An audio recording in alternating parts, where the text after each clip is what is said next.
Gold bar to, mga milyunan to, boy! Saan nyo naman nakuha to? Nahukay. Nahukay po. Nahukay. Magkano?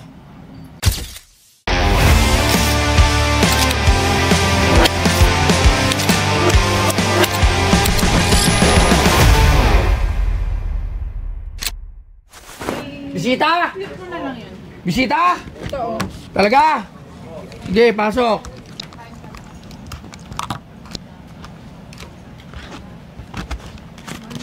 Hello. Good morning. Good morning po. Ano po pangalan? Christian po. Christian. Jelina. Gilina. Ano pong... Sino pong magsasalita para mas malakas po? Lagyan lang po ng mic. Ano po ang dala nyo rito sa amin ngayon? Yung ano sir? May sakit po ba kayo? Gold bar. Mas nakamas po. Hindi, para makita yung ano. Ano pong dala nyo? Yung ano sir, gold bar tsaka yung isang Gold bar! Wow! Gold bar to, mga milyunan to, boy!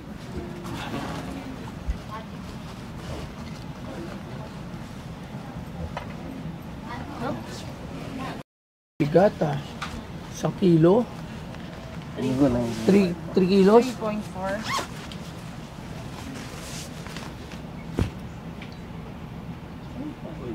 May hole na, no? Okay.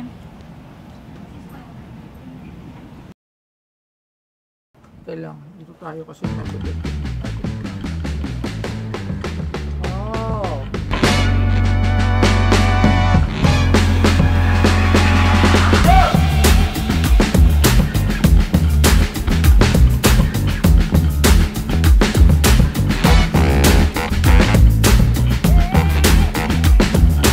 Ang gold bar, na kilala rin bilang gold bullion, ay kadalasang gawa sa 79.79%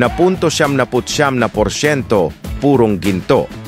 Iba-iba ang laki nito, mula sa maliliit na bar na may bigat na 1 gramo hanggang sa malalaking bar na umaabot ng 1 kilo o higit pa. Dahil sa mataas na kalidad at dalisay na anyo, ang mga gold bar ay ginagamit hindi lamang bilang dekorasyon o koleksyon, kundi bilang pamumuhunan at reserbang pang-ekonomiya. Sa paglipas ng panahon, ang ginto ay nanatiling isa sa pinakamahalagang likas na yaman sa mundo. Isa sa mga pinakakilalang anyo ng ginto ay ang tinatawag na gold bar, isang parihabang piraso ng purong ginto na kinikilala sa buong mundo bilang simbolo ng yaman at seguridad. Gold ba talaga to?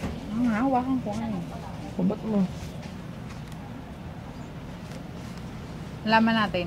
Wow. Ano pa yung dala mo? Pasto sir. Saan nyo naman nakuha to? Nahukay. Nahukay po. Nahukay. Ito, ano to? Sa Thailand. Parang brass. Parang sa surplus. Hindi ko sure. Pero, sige, tatanong natin yan sa expert. Gold bar! Magkano? Hug lang sir, hindi namin alam kung magkano sir. Taga saan Ha? ba sila? Narinig ba sila? Taga saan kayo? Pangasinan. Pangasinan. Mm. Ang layo. Pero magkano asking nyo rito? Hindi pwedeng walang asking. Magkano asking nyo? Kasi di yun po kasi namin sure sa papa ko kasi yan ang hotel. Magkano asking nyo? Hindi namin alam sir. Wala ng idea. Walang idea sir. Walang idea. Dapat may asking kayo. Siyempre. Paano pala? Kung sabihin ko 1 milyon, ganon. Kano ba yun? Magkano asking nyo? Price in mind. Oh. Hindi ko rin alam po kung kanan to eh. Ang range na yan. Range lang. Bigyan lang kayo ng idea. Kasi lahat dito may presyo. Kayo ba ay naghahanap ng mga diamond rings na napakaganda at napakamura? Ito lang yan. Dito lang yung maratapos ng Bustol by Bustoyo. At ito na nga siya. Tingnan nyo!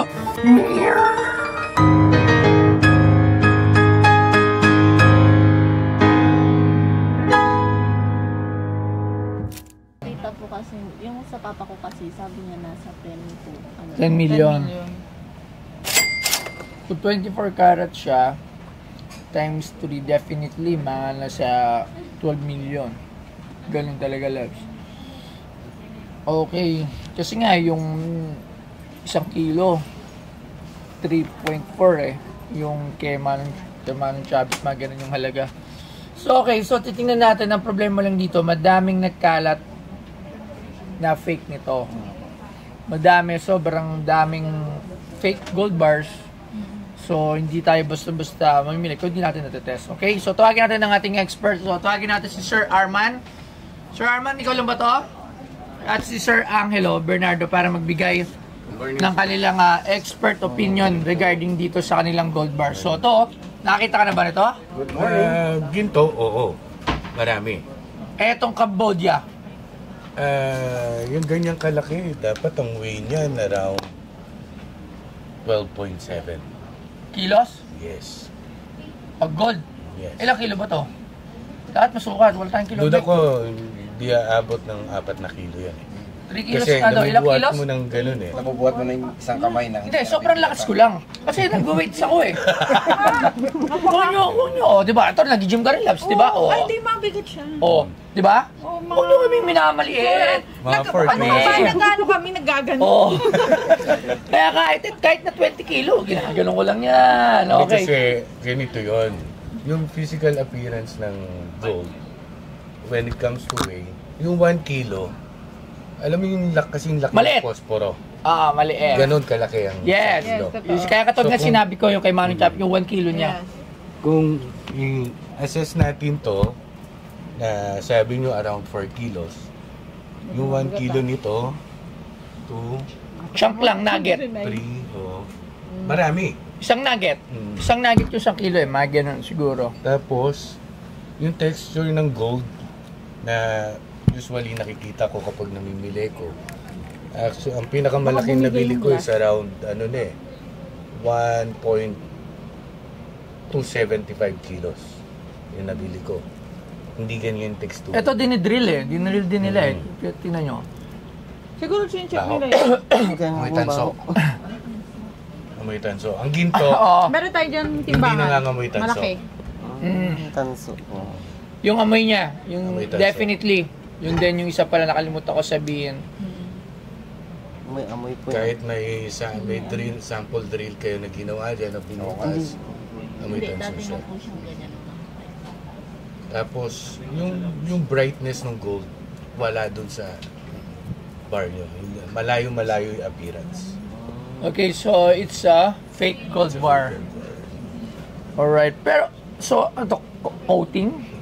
Probably, ganun yan. Mga paper gold, gano'n. Hindi, Hindi naman. Pwedeng ang Pwedeng tinubog yan eh. Tubog ng ginto din. Okay. So, ito, ano to? Ako sa tingin ko parang Dito sa Surplus. Tanso lang ito. di ba? Na pang-decorate sa wall. Kala ko alam mo, pangarap ko makabili ng ganitong malaking gold bar. Para, Gusto ko sila kay pendant eh. tapos ganyan sa'yo. Ha? Di ba ang angas mo? Okay. So maraming salamat, Sir Arman. Sir Angelo, thank you very much. Parang mas kuminis yung ulo ni Sir Angelo. Ano papansin? Hindi, parang nagpano siya. Gupit.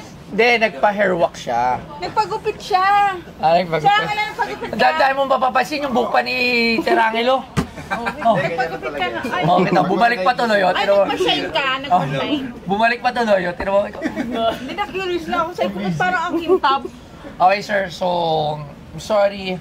Kaso, hindi siya gold. And, Wala po siyang value. sige, tatanong ulit pa. Sir Arman, nakalimutan pala may tanong. Para masagot yung tanong. Sir Arman, Sir Angelo, sir, may tanong ang ating client dito, ang ating bisita. Yung ganito, may halaga ba? May value. Actually, wala. Kahit Saka, bilhin. actually, delikado nga yan. Kasi pwede mo siyang i-misrepresent as gold bar. Diba? Oo. Yan. Gaya nga, actually, meron din lumapit sa akin na may kaso. Oo, pinag-testify ako sa court. Gold bar yung, inutangan siya. Ang sinanla niya, yung ganyan. Tapos hindi marunong yung napagsanlaan. So, nawala na yung tao na siya ng ilang milyon. Okay. So, medyo delikadong i-trade siya actually. Kasi nga, may tendency na gano'n na i-misrepresent as totoong gold bar. Na pwedeng sabihin na panloko. Di ba? So, para lang po sa kalaman nyo, wala po itong halaga. Kasi ano ba to? Bakal? Brass? Brass. Oh. Brass. Brass, di ba? So, kung gato kabigat na brass, magkano lang yon? Around, Samsung ngayon, Class A, the brass, 320. 20 pesos. Per kilo. 20 pesos per kilo. Kilo yan, around 1.5. Oh, yan. So, ayun. Ito. Wala. Sa display. Display. Sa surplus lang yan. So, sir, maraming salamat po. Malayo pa naman sila. Itabi nyo na po to. Galing pa po kayo Pangasinan ba? Talaga galing from... Saan ba kayo galing?